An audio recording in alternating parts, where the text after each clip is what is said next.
Ladies and gentlemen, it's time. Playoffs, wildcard weekend, Giants at Vikings, US Bank Stadium on Sunday.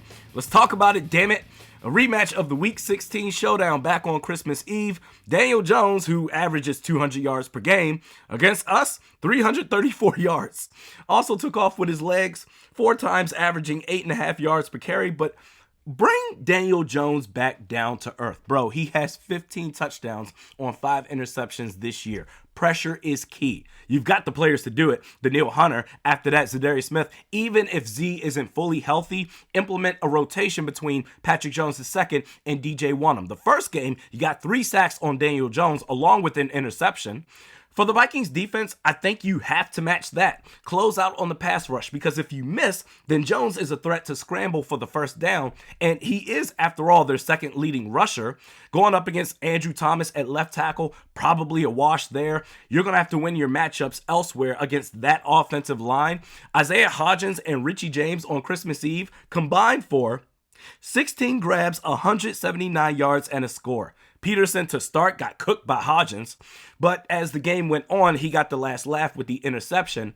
I think Peterson will carry over the adjustments that he made in that game going into Sunday, so that way he has the early advantage opposed to playing catch-up. Saquon Barkley broke off that 27-yard touchdown run on 4th and 2 to tie it 24-all. That before the 61-yarder by Greg Joseph to end it.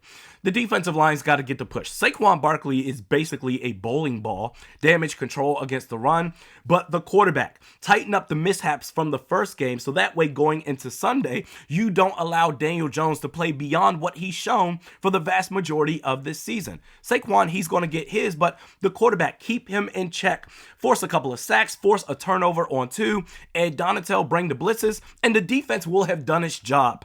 On offense, Justin Jefferson's first playoff game. In the first matchup, he put up 12 grabs for 133 yards and a score. He'll certainly get his opportunities again, but perhaps on an adjusted scale, because you got to remember, on Christmas Eve, Austin Slotman was the center.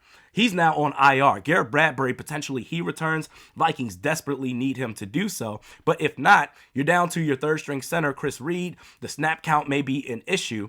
But going up against Leonard Williams and Dexter Lawrence charging up the middle, quick strikes has to be the name of the game for all receivers, especially this is a blitz-heavy defense.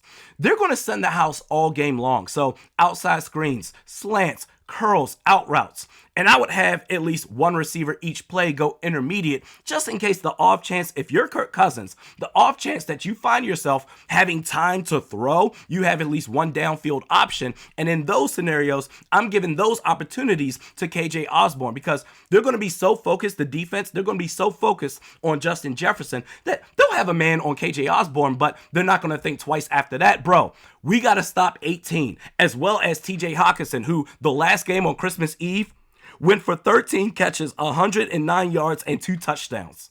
If Osborne wants to fly, who the hell cares? That's what I'm hoping they're thinking anyway, the Giants defense. But Kirk Cousins, the first game, took a lot of hits. 11 hits to be exact, to go with 4 sacks. It was a beating. And in spite of that, still threw for 3 scores. Now with a much more depleted offensive line, Brian O'Neill out for the year. Kevin O'Connell, listen, man, I'm hoping that you, along with Wes Phillips, offensive coordinator, the play calling has to be at critical mass. I'm hoping that you reviewed the Eagles blowout, the Packers blowout, the Cowboys blowout, but also the Giants game.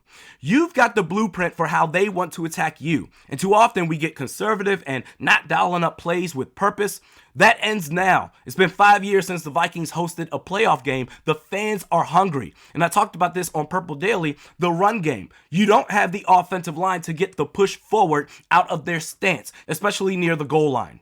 Gonna have to use more creative run designs, pulling your tackles and or guards to establish blocks outside of their zones to hopefully, ideally, catch the defensive lineman off guard. But if you can keep the quarterback in check, I think the Vikings, they win this game with a comfortable lead.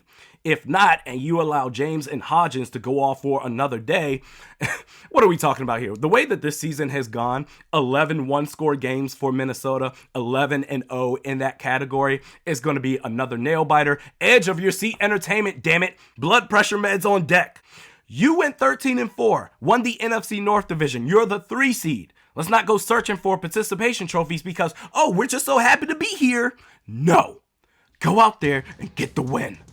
Final score prediction: Vikings 31, Giants 28.